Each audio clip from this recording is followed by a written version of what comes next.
একদম অবাধ আইন শৃঙ্খলা, সুন্দর আইন শৃঙ্খলা।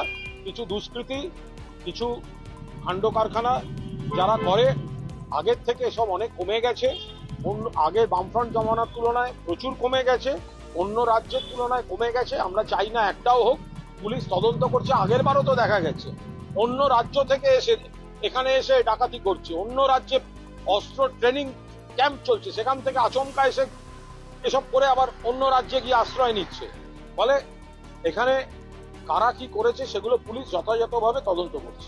কোনো দুর্ভাগ্যজনক ঘটনা ঘটে, সব ব্যাপারে তো রাজনীতি জড়িত থাকে না। এটা একটা সমাজ, সমাজে বহু সময় প্রচুর ভালো ঘটনা ঘটে, আবার দু একটা চূড়ান্ত অবাঞ্ছিত খারাপ ঘটনা ঘটে। আমরা সেগুলো কমানোর চেষ্টা করি।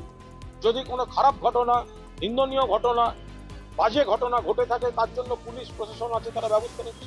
ব্যবসায়ীকে ধরে গুলি করা হোক বা বিগত কয়েকদিনে কলকাতা সংলগ্ন যে বৃহত্তর কলকাতা যাকে বলা হয় তার সোনার দোকানে ডাকাতি হলো, এই ধরনের ঘটনা বারবার প্রমাণ করছে রাজ্যে ল অ্যান্ড অর্ডার নেই। এবং এই যে ঘটনাগুলো, এটা হচ্ছে এক্সটর্শন র্যাকেটের।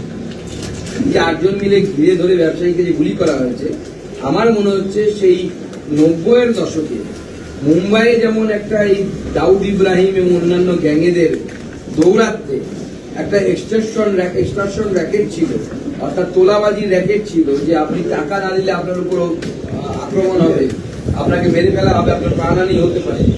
ভয় দেখিয়ে বিজনেসম্যানদের কাছ থেকে পয়সা তোলা হতো। সেইটাই কলকাতাতে এখন চলছে বা শুরু হয়ে গেছে এবং অদ্ভুতভাবে আমাদের রাজ্য সরকার নির্বিকার হয়ে দেখছে।